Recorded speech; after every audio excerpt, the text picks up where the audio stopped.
Hey there, how are you doing? Good afternoon to you. How is everything going on? So today I have Big Brother gist, but of course, like you know, this live is always about Big Brother gist. But before we go into that, let me find out how you're doing. How is your week, or how is your weekend going to be? How was your week? Because today's gist, I'm not going to lie, is sort of a Debbie Downer, if I'm going to be honest. Everybody was just sharing sad stories, and I don't want us to start on that note. So let me know how you're doing, what your plans for the weekend is. You know, are you going out with your friends? Are you going to be in bed like someone? Are you going to be working? What is it going to be like? Let's have fun before we go proper into the house and what they've been up to today. It's a lot. I'm not going to lie to you. I'm not going to sit here and lie to you. It's been a lot to unpack and to take in for the viewers, if I can say that. So yes. While you drop your comments, let's do like a brief introduction to the task of the day. So as usual, every Friday, the housemates have a task that is sponsored by the headline partner, the headline sponsor. So that's the person behind every Friday's task. And today, it is about mental health.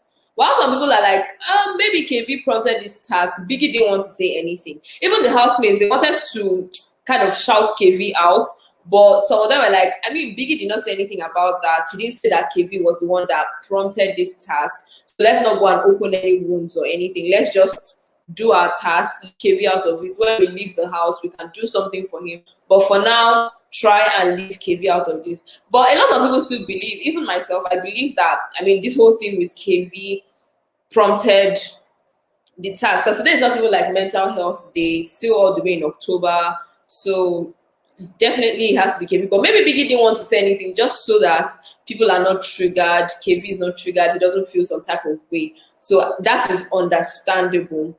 Now, the task is a campaign, you know, kind of like a campaign, enlightening people about mental health issues, how to sort it, knowing that you can look okay and still be struggling with so much, like so many things in your mind. So that was basically what the task was about. We gave them 6 hours. Do you know one very funny thing? These housemates, I don't know if they think that they're in charge of their time or they have personal calendars. I don't know what it is, but they will stay up till 4, sometimes 5, knowing that they wake up by like 7 for workouts and then maybe have tasks in the morning or in the evening.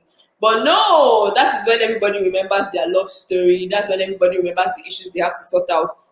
So they end up staying up to say 4, 5 in the morning, and then they wake up tired. So Biggie gave them 6 hours, and some of them didn't even catch up to, like Maria was saying, she didn't even catch up to an hour of sleep because of how late she slept. And then Biggie gave them this task and gave them just 6 hours to prepare. 6 hours. That task they got around 9:15, 9:20 thereabouts. They are about to go present the task. Biggie said they had 6 hours. But he didn't tell them the exact time they'll be presenting. He just said you have 6 hours. They brought their merch already, the merch for today. They've brought that.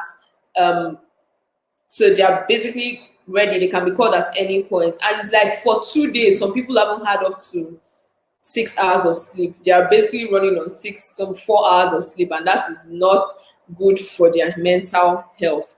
Anyway, so yes, 6 hours to prepare. People went about the issue. Now, when they were in the garden, because they asked to go to the garden at some point, Maria called Angel out.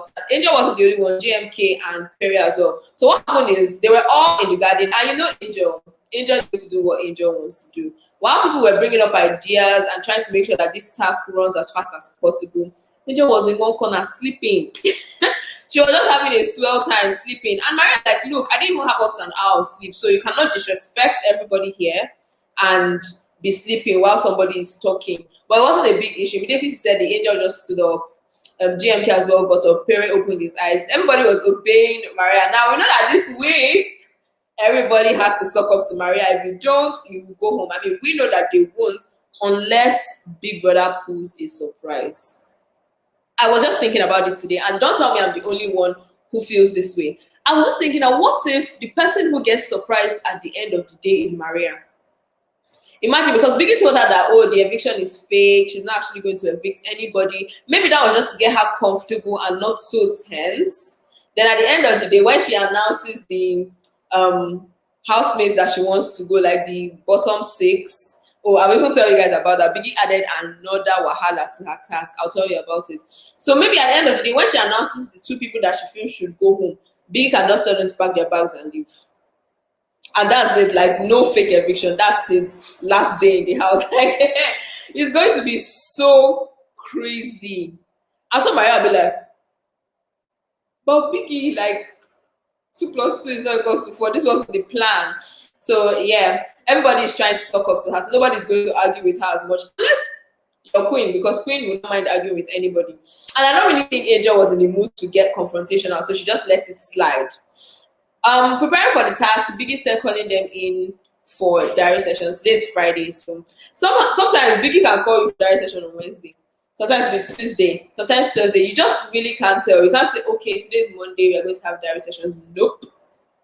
It can be Monday, Tuesday, just any day of the week. Biggie's house, his rules. So yeah, they call them in for the diary session. Now, Little Rose is so cute. She went into the room and Biggie was asking about money. Hey, look at us here. Oh. Some people are here, we are sitting down because Yusuf is such a quiet person. We don't know that this guy is slowly achieving stuff. Can you imagine? Yusuf is like top 3 earners in the house, no cap, over 1 million naira. I'm not joking. He's not sure of the exact amount because he hasn't really been calculating, and the exchange rate is another thing that is affecting how much they earn. So the exact amount he's not sure of. But Yusuf is just so close to 2 million. Same with Liquor Rose. Liquor Rose is saying that she's between 1.8 to 1.9 million. Hey, and we're just how many weeks into the game?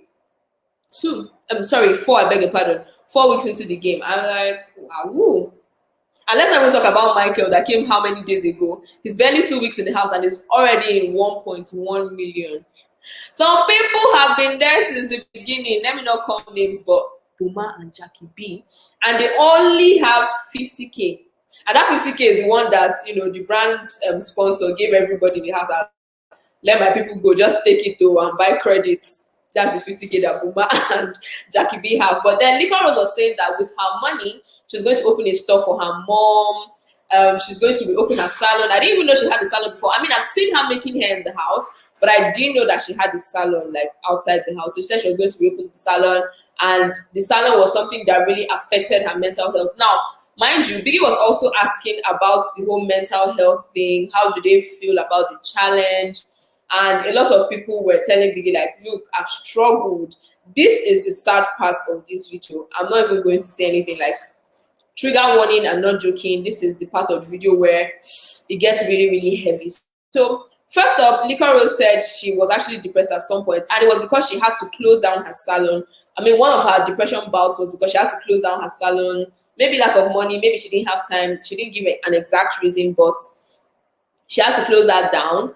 And she's saying that right now she's going to, with the money she has, hopefully she wins more. She's going to open a store for her mom, also her elder sibling, and then she's going to reopen her salon, rent a dance studio. And like, sis, we're just talking about 2 million. How are you going to do all these things with 2 million?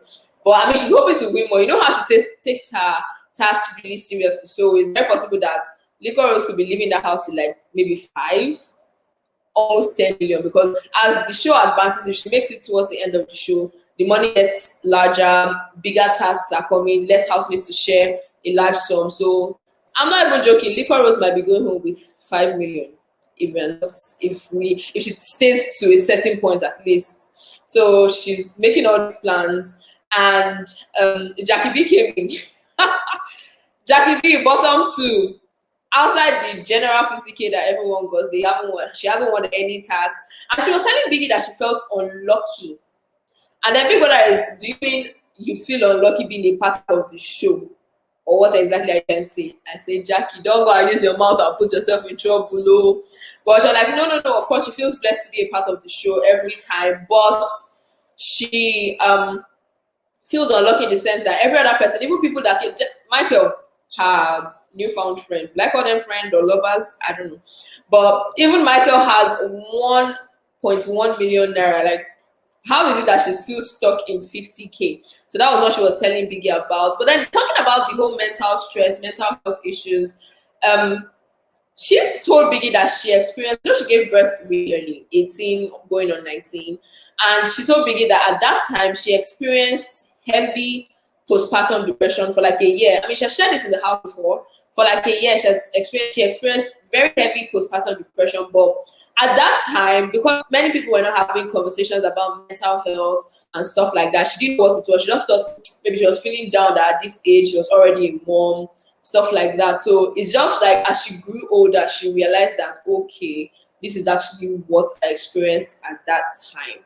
So she spoke about that. Now Boma stepped in next, and whew, I'm not going to talk about the fact that he only has 50K because I already mentioned that. Let's go straight into his mental health issues. Now we see Boma every time in the house, he's always happy, he's always calling himself Okro Gang. There's a reason for that. I'll tell you, there's a reason for that. It's not just cruise, it's not just my strategy or something. It might be a strategy, or it might be something that he has used to work in his favor over time, but judging from what he shared in the diary room, there's a backlog of issues that led to that part. So he was talking to Biggie about how his upbringing affects his relationships now as an adult, and he also told Biggie about being molested at the age of 6. That's a heavy one. That's a heavy one. He told Biggie about being molested at the age of 6, and trust me, when I heard that, I was like, what?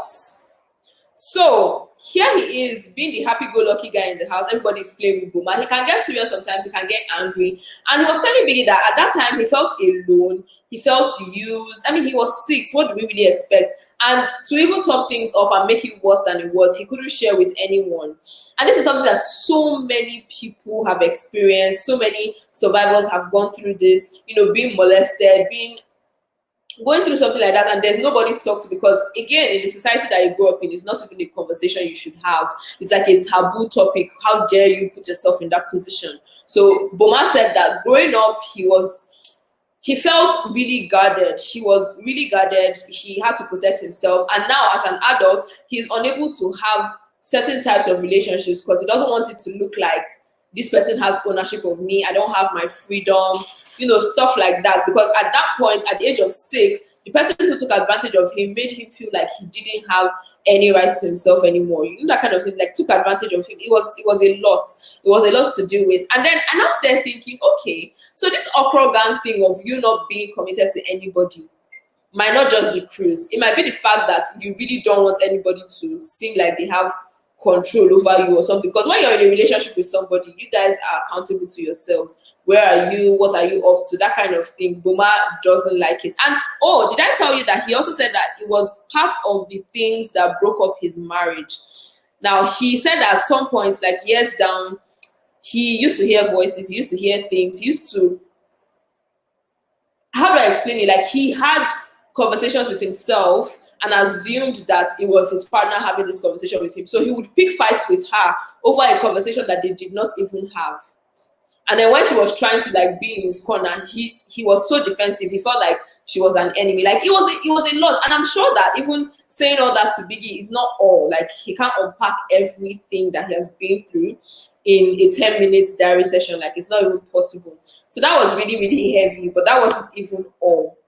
Boma's own was the one that started. I don't know if he opened the terrain, I don't know, but it just started this outpour. And I was just like, wow, people are really, really going through it. But let me go into the comments before I move on to the other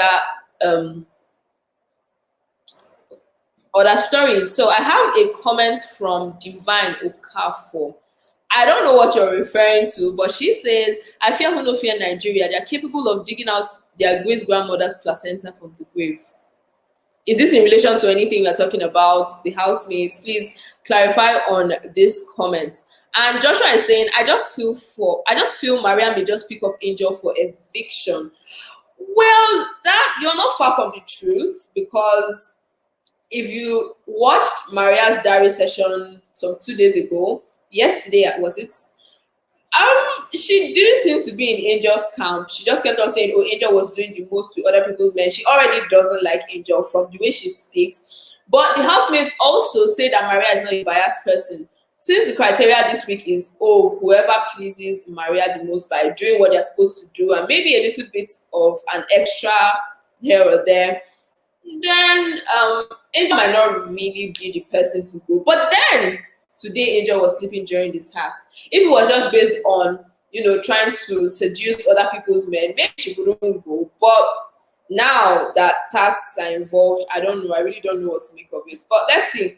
Let's see how it happens on Sunday. My own is, let Begin not come and surprise all of us and say, okay, anybody who is picked is actually going home, because it's going to be really, really terrible for Maria. It's going to be bad. I'm just going to be honest. It's going to be really, really bad for her. Okay, so back to the housemates in the diary room. This gist is long. Just sit down, grab your popcorn, because it's a lot. And you would not even expect it from the people who have had these issues. Maria, always happy, always shouting in the house. She came into the diary room crying, literally. Like, immediately Biggie says, Maria, how are you doing? It's like tears, tears, tears. And at first I thought it was because of the whole responsibility of being head of house, and especially this week that she has sole authority to pick who goes home, or at least the housemates think so. I thought that was what was bothering her. But when Biggie now asked what was wrong, like, why is your heart heavy, she shared something that she has never shared before with anybody in the house, at least. And it was about her brother. So her brother is suffering from a mental health issue. He has schizophrenia. And I mean, no one would have ever thought, if you're being honest. Maria, even when the house was talking and people were saying they were going to share their personal stories, Angel said she was going to come up and share her personal story. But Maria didn't say anything. She didn't say anything. She was just crying in the diary room. And the way she narrated it, I felt really sorry. She said it had affected her family in ways that we can't even understand. Of course we can't, because we haven't experienced it firsthand like she has, or at least most of us haven't. And she said her brother was pretty normal person, amazing person, living his life. And next thing, his mental health just went downhill. And when they went to the clinic, he was diagnosed with schizophrenia, and it's not curable. Like, the person lives with it for life. So now he's subject to constant medical checks, constant drugs, like medication, and it was just a lot to deal with, especially for the family. So that was why she was as emotional as she was. And Biggie took the cue and just decided not to talk about that anymore. And I was like, thank God, because you don't want to trigger anybody, honestly. You don't want anybody to go down that we've been there, and especially this season, and we don't want a second case. So Biggie just left it and asked her about the responsibilities that she has this week, and she was talking about it. And then Biggie decided to add what? Fire to the frying pan, or move her from frying pan to fire. So, with this week's eviction or fake eviction, I keep saying eviction because there's something telling me that Biggie might surprise us. I don't know, but there's something telling me that Biggie might surprise us and Maria. So the thing is, the housemates, how do I explain it? They believe that, oh, Maria is going to pick 2 people to go home, just 2 people. But now in the diary room, Biggie asked Maria to do one more thing, and that is on Sunday morning, she's going to announce 6 people that are at the bottom of her rate card. So she has a card where she rates them, ranks them, oh, who is doing well, who is not doing well. So the bottom 6, Biggie asked her to announce those names on Sunday morning and have them pack their bags and take to the storeroom. This is another reason why I feel like maybe I'm overthinking it. I'm not Biggie, of course, he can do whatever he wants to do, but take your things to the storeroom. That's extra tension. And there are 20 people in the house in 4th week. How many people are going to be evicted next week for us to make up the top 7 at the end? And it's just 72 days. It's even shorter than season 4 and 3 that had close to 90 days, 80 something to 90 days. Last season was 72, and the evictions were pretty normal. 2 people every week from the 3rd week, from the beginning of the 3rd week, 2 people every week, or almost every week, sometimes 1, sometimes 3. So that was pretty normal, and they only had 20 housemates last season. This season, we're 23 put together, plus the addition, the subtractions, 23 housemates, and in 4th week, we are still 20 people. I don't know if I'm the only person doing the math. Biggie might just surprise us. So yes, give her that task. So she's to announce the 6. Then in the evening, she'll pick the 2 that she wants to go home. But all 6 people are going to have to pack their bags and go. Or I'm putting it in the storeroom rather, and then wait for the eviction. And I'm like, whoo, child. Maria, I hate to be you at this point in time. I really, really hate to be you. But anyway, let's move on to Cross. Another heavy story. We all know that Cross has shared his family history, if I can say that, what they went through after his dad was assassinated, how family left them, friends left them, the lawyer ran away with his father's property, that whole thing, and it plunged them into like a dark time, if I can say that. And he also shared, did you hear the part where he was saying that at the age of 16, was it, he held a gun, like held people at gunpoint because they were disturbing him? That was some 15 years ago. I'm like, what 16-year-old has the liver to go get a shotgun and point at visitors? So that was already an insight to the kind of childhood he had, the kind of anger issue. Okay, he said that when he was telling someone how angry he used to get and how he's no longer that person. So for someone to be that angry, they've been through it. It could either be because they've experienced that much anger, or it's just something they took from parents. But now he came into the diary room. In fact, before I do that, let me just read the comments, because if I unpack this story, it won't be light. Anita is asking, what is happening to Jackie Michael's ship? My sister, if you ask me, who will I ask? They started off well, but now they're passing themselves. They're not saying hi. They're in the same area. They're not cuddling as usual. Jackie B is saying, oh, Michael is too pompous. She doesn't like him. I'm like, okay, I see. So this is how this ship just crashed. It did not even sail. We didn't even leave the harbor. It just crashed. Okay, no problem. But I mean, we're just in what, the 4th week. They can make up or break up finally. They can decide to just be friends. Anything can happen. But I know that this thing with Angel definitely severed their relationship a bit. It put like a small gap, because Jackie B is very conscious about how she's viewed, especially seeing that her family is watching. And so having Angel puts her in a position, according to what she says, puts her in a position where it looks like she's dragging for a man is not very pleasant to her, and she just had to dead the whole matter. So maybe that's why she hands off Michael. And then Michael on the other end is like, bro, I'm here for the money. I'm here for the 90 million. I'm not here for love. There's a lot, but that ship is not looking like it's going to sail again, or even if it does, not now, because they're experiencing some issues.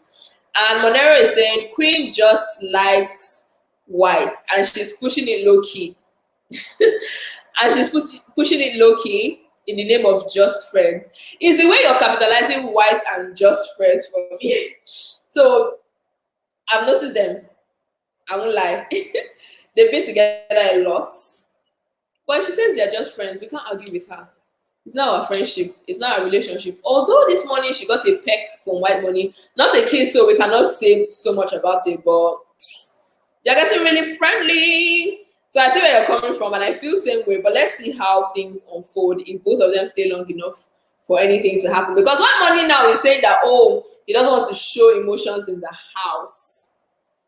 But definitely he has emotions. He has who he likes. And he's also giving Jackie B a vibe.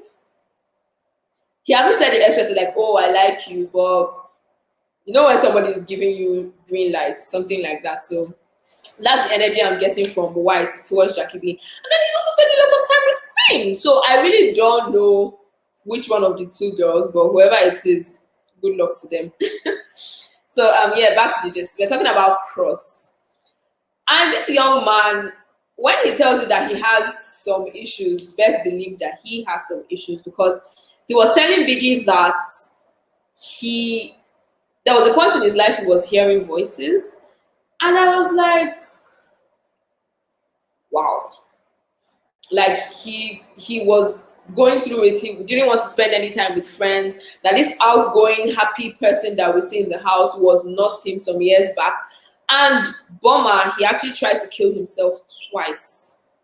tried to commit suicide twice. He was telling Biggie that thankfully both attempts were unsuccessful, and that's why he's the cross that we're seeing today. But it was a really, really dark time for him in his life. And I'm like, wow, how come you people never share these stories? Like, nobody ever knows. If not for this task, which is bringing a lot of things out, nobody would ever know that this is what you've been through. Like, this is what you've suffered and what you've survived in life.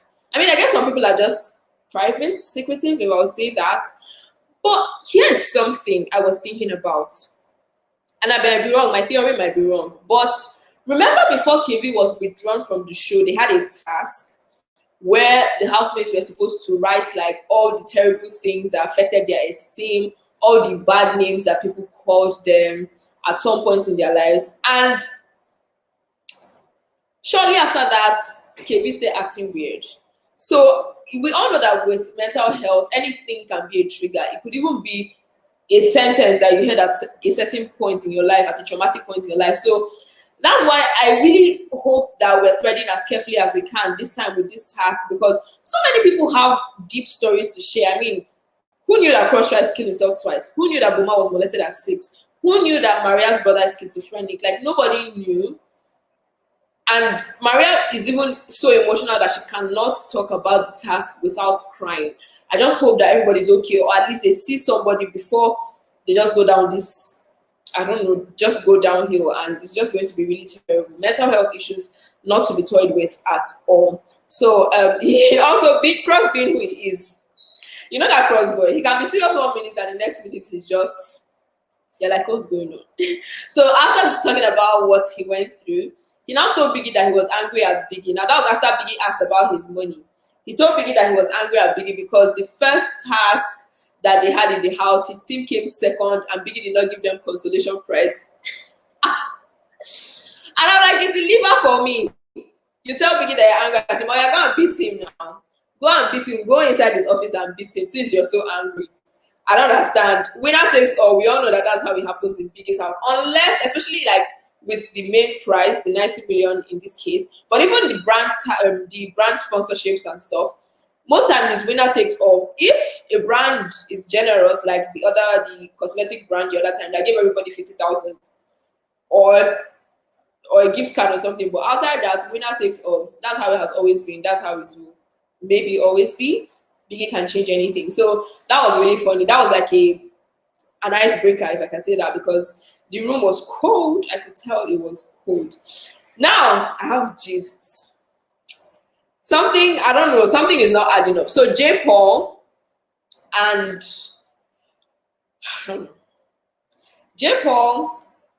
Saga went into the diary room, and I don't know what they were thinking while they said what they said. I really can't say, but they made statements that really pissed Biggie off, if I can say that. So J. Paul said, Biggie did not react to J. Paul's video or to J. Paul's statement, but Saga's no was too much. Like, you're sending the wrong impression, bro. So Biggie asked him about his money. He had about 450K there, about plus or minus, according to him.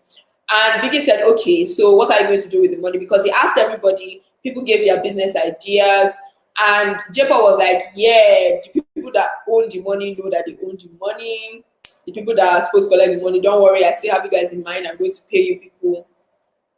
And at first I was like, look at you. Onigbese, you're owing people left, right, and center outside. But then when Saga came in and said something similar, I'm like, I don't understand. Did you people plan this talk? So Saga came in, Biggie asked him about what he was going to do with his money. He hasn't won that much. And Biggie asked him what he was going to do with money. And he was like, oh, I know how much I need to earn more because I know how much I spent to come here. And Biggie's like, excuse me, bro, what did you say?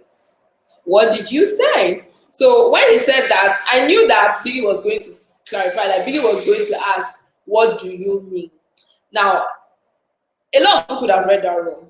A lot of people could have read that wrong. So it makes sense that Biggie tried to clarify that. Makes sense that Biggie tried to clarify that. So he asked Saga, what do you mean? What do you mean by I spent a lot to get here?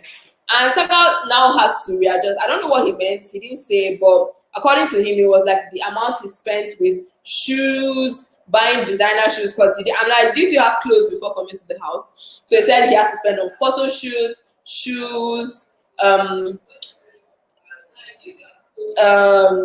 just a lot of things, his flight tickets, he was just saying stuff, and I'm like, don't come to the dining room and say the one that will put you in trouble. What do you mean by that? Are you trying to say anything? What do you mean by that? And it was really good that Biggie cleared on that because it could send the wrong message. So yeah, and people might now start pissing because I was already seeing a lot of opinions like, oh, J. Paul and Saga, what do you mean by the people that own the money, or you have a lot of you have to make a certain amount because you spend so much to get here. What's that about? And so it was really good that Biggie cleared on that. Then for now, the diary sessions are over. Angel and White Money had a conversation, and Angel, according to Angel, said she's seeing White Money as a light.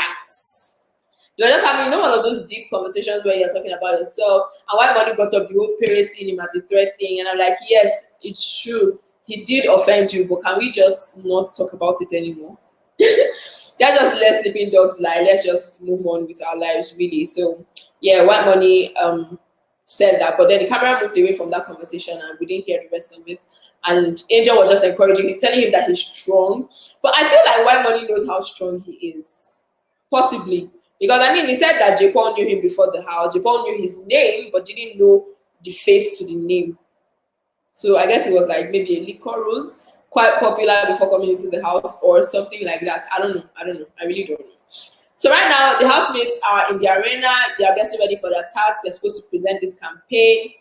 And everybody seems to be putting in their very best. They look like they have their game faces on. So let's see how they present today. There we have it today.